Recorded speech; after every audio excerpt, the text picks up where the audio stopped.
For centuries, the Dutch have defended themselves against water, moving soil to protect their land. Now, they've moved soil to honor our dead, to find a soldier all but forgotten. It's a story of mystery, detective work, and incredible chance. If it wasn't for the Netherlands building a new dike here, you would have never found what turned out to be a lost Canadian soldier. Yes, that's true. Yes. And at the same time, if you hadn't found that lost Canadian soldier, he would have been lost forever. Yes, his remains would be all over the place. Gone.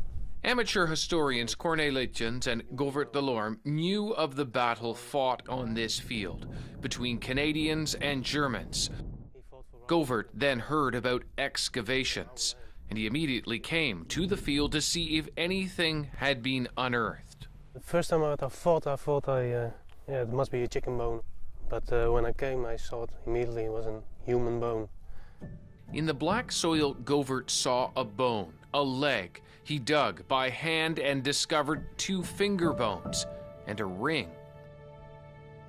Hours earlier, they'd been exposed, and hours later, the soil would be churned again, the contents hidden. Yes. Many raid crude war graves for treasures, but Govert and Corné called the police. Then came the Dutch army, which knew of 4 soldiers killed here, but never found. The Dutch had their dental records sent from Canada. The process of identification normally takes years, but with the find of teeth, it took less than a day. The soldier from Saskatoon, identified as Private Albert Laubenstein. What does it mean to you now to know that you were part of this ability to properly bury someone who'd come to this country, to your country? Undescribable.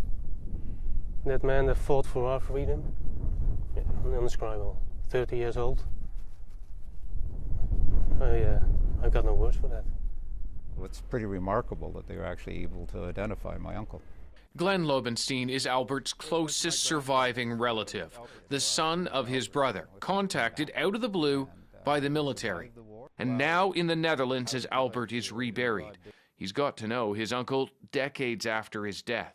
For most people, they talk about closure. For our family, it's been a whole new awakening. For instance, Glenn and daughter Sarah had been told Albert died in France. In fact, it was the Netherlands. He'd survived nearly the entire war. We've just discovered a life that had been all but forgotten. We've learned so much, and we're able to commemorate a life, and it's really touching. And so, at long last, a proper burial. Soldiers from his own regiment carrying his casket. The Holy Gospel of our Lord Jesus Christ according to John. During the service, the skies would open, the heavy downpour mirroring the terrible conditions of Albert's death. Fields flooded by German occupiers who easily shot the drenched Canadians waiting across Holland's open fields. It was cold, there was snow and slush on the ground. Most of them had frostbite. They were stuck out there for 5 days. Yeah, it was awful. What an awful, awful way to die.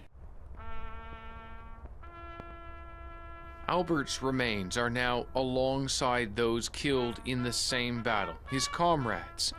And at this internment, for the first time, his family would meet those who found him. I can't thank you enough for the respect that you showed and how you handled the excavation. It must have been quite an experience to be there. Yes, of course. And that ring is really going to mean something. The ring found on Albert, given to him by his own father, now restored and returned to the family. David Common, CBC News at the Bergen op Zoom Cemetery in the Netherlands.